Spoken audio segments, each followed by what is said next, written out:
What would you consider to be a safe person?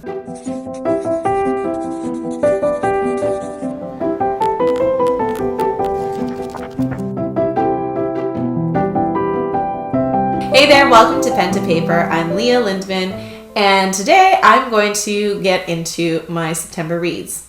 I know, it's super late. It's already almost the end of October, and I'm going to be doing October reads soon enough. But let's get down to September. Now, there were a few books that I finished why am I doing this? I actually finished in September, but I didn't start them in September. I started them way beginning in the year. I'm going to dive in first to the Lone City series. I finished the third book in September, but I'm just going to give an overall kind of view of the series because I read number 1 and number 2 when I was going on break from YouTube. And I thought, well, I'll just give you a full picture, and that way you know if this is something you want to read. So, Lone City series. Why am I so bad with names? This is ridiculous. I can't even remember the main character's name. I'll just go with main character. It's a girl. It's coming to me. No, it's not coming to me. Okay, let's just move on. So in the Lone City series, you have the world as you know it. Actually, it's not even the world. It seems to be that it is a futuristic view of the world. But the world that we see in the book is on an island. And on this island are 4 different parts. You have the farm, the bank city, the banking area, the merchant area. I thought there was, and then the factories area, and then you have the royal palace area, which is called the Jewel, and that's the name of the first book. And in this society, women buy young girls to produce their heirs because they can't produce themselves. And basically, once these women give the babies to the women that bought them, they die. And so one of these girls, Violet, her name is Violet. Okay, her name is Violet, and she is bought by one of the duchesses in the Jewel, and she is expected to produce an heir. And so goes the story of how she learns that she will die once she gives an heir. But there's this secret society network that is trying to stop this, to free society from the Jewel's expectations of people staying in their place and you don't cross over. And they give us babies and then we discard of them. And the main instigator of this Black Key Society, which is what they call themselves, is Lucian. And so he smuggles Violet out of the Jewel and brings her to this kind of but this cabin in the woods where she actually learns that she has this magical powers. So in order to produce these babies, these girls know that they have auguries. So they're able to manipulate shape and color. But when she gets to this cabin in the woods later, she actually learns that she has more power than they've been trained to think they have. And what ensues is basically a fight to free society using her magical powers. But she also starts this campaign of recruiting all these other girls who are being sold off to make babies to actually fight against the Jewel. Overall, I enjoyed the series. It's better than another series I read that was kind of a similar premise. And the first book of that one was Wither. I think it was, I can't remember the series name.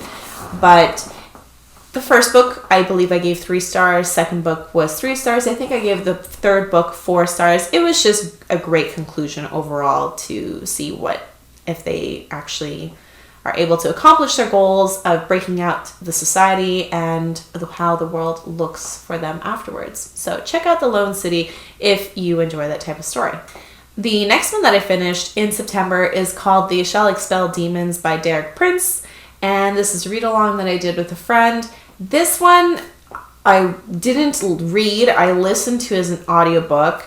So I kind of listened to a bunch of it probably back in April, May.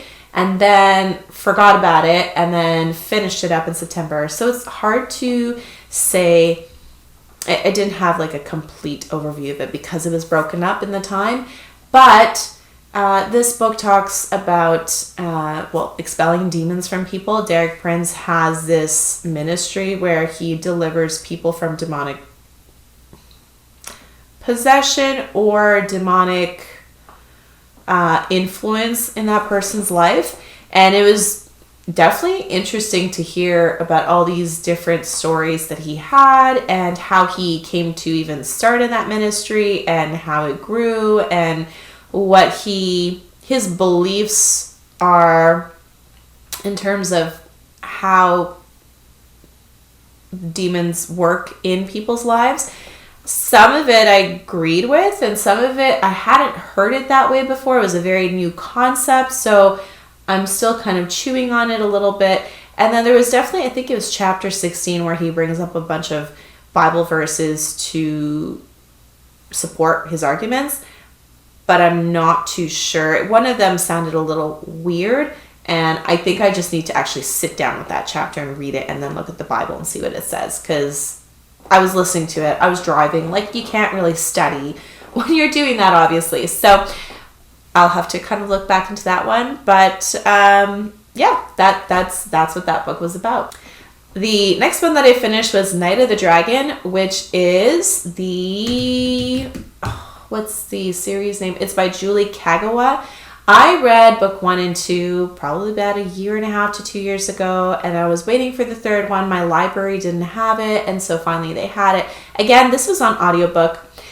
And sometimes when I'm listening to an audiobook, I find I listen to it better when I'm cleaning. Like, I'm able to zone in better into the story than when I'm driving, because I find when I'm driving, my mind wanders a little bit. How about you? What happens to you? And like, what's the best place for you to listen to an audiobook?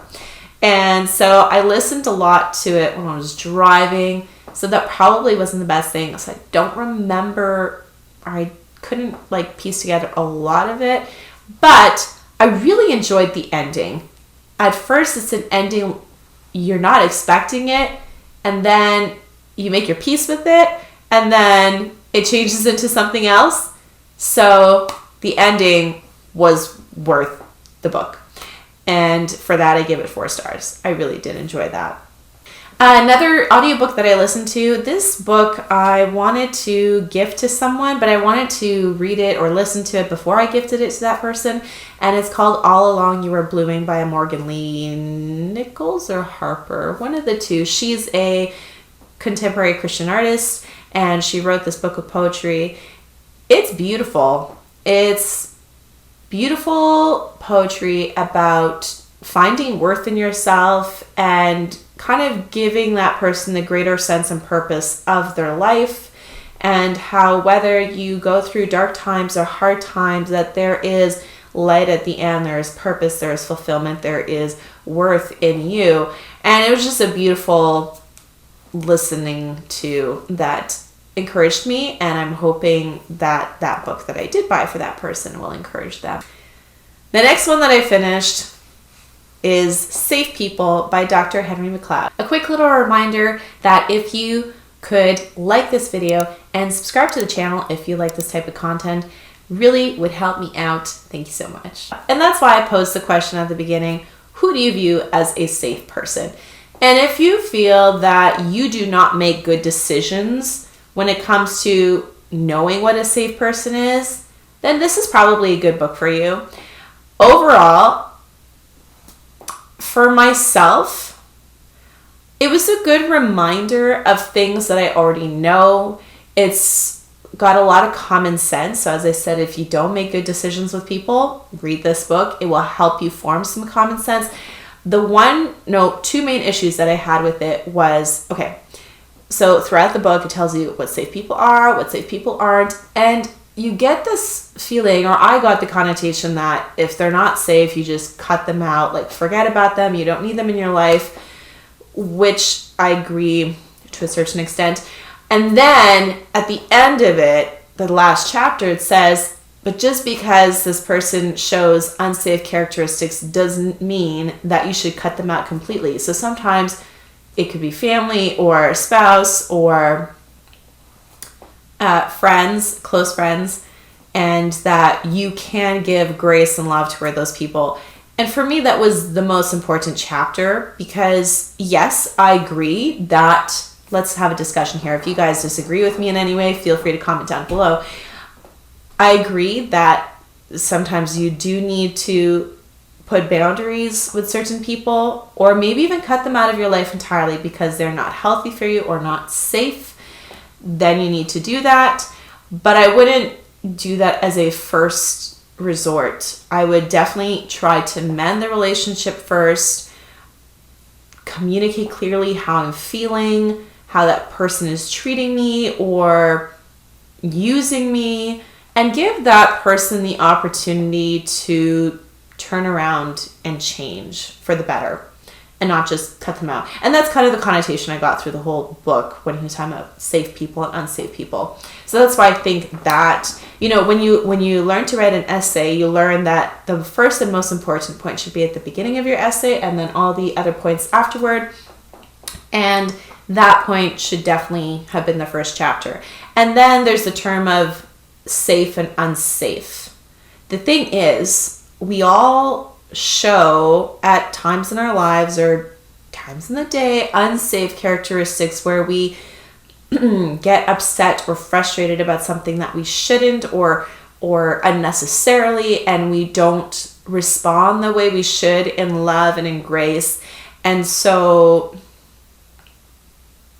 it's good to know and kind of examine yourself to see, how am I being unsafe, or how am I a safe person? Am I giving that space to people around me to be themselves, to feel that they can talk to me and communicate their problems? So not that I don't like the book overall, it's just the safe and unsafe words are very heavily nuanced and very based on perspective, like my life and what I've lived in my perspective, and then someone who's lived a completely different life and has a completely different perspective. So I feel that can get very muddled very quickly, and it's not very clear. It's not helpful to clear communication. That's what I mean. So yeah, if I wanted to talk to someone, like, what do you think is an unsafe person? Okay, so what do you mean by that exactly? You can't just say, oh, you're safe or unsafe. And then how can we work through this situation? I guess it just felt a little too cut and dry, like this is what you do. But in every situation requires different wisdom to deal with different people in different situations. That's what I'm saying. That's what I think. So, but I did find out that was Dr. Henry Cloud's, like, one of his earlier books, and I kind of noticed that with the writing. The writing was it wasn't spectacular. I was like, okay, it's basic writing. I wasn't very impressed with the writing, but then I found that out, and then I was like, oh, okay, that makes sense. Okay. And the last book that I read in September was Legend of the Highland Dragon. So I was going through my library ebook clouds or whatever, and just stumbled across this cover, and it's the Highlands, and it has to do with Scotland. And you know me, if anything has to do with Scotland, I'm jumping on that bandwagon. So this is the first in the series of the Highland Dragon series, and it was good. I liked it, first of all, because it's historical. It's set, in the Victorian era, and there's some magic to it, and yes, there's a dragon, and yes, there's a romance story. So I did enjoy all the aspects. The only thing I would say for this book is the ending was too short. There wasn't any climax. Like, the big fight happened, but it was really fast, and you didn't feel as if there was anything really on the line with the character. Like, the character could almost die. It wasn't that dramatic. It was just there and then done, and then the ending's there and happily ever after. So for me, it just was a little flat, the ending. Other than that, I really liked it. I will read the second book sometime. Not this month. Because this month is my Victober. I'm going through Victorian, basically books that were written by Victorian novelists. I'm fulfilling some prompts, and I'm excited to share those. That actually, I won't be doing a many book review format like this because they're all classics, and I would really like to give them their due attention by doing single book reviews for them. So you can see those coming up. But I'm going to throw out some titles out there. I've got Carmilla, North and South, Jude the Obscure, The Woman in White, and I think I'm forgetting one, but you'll hear about it soon enough. So what was your favorite read in September, and what are you reading now that you're really enjoying?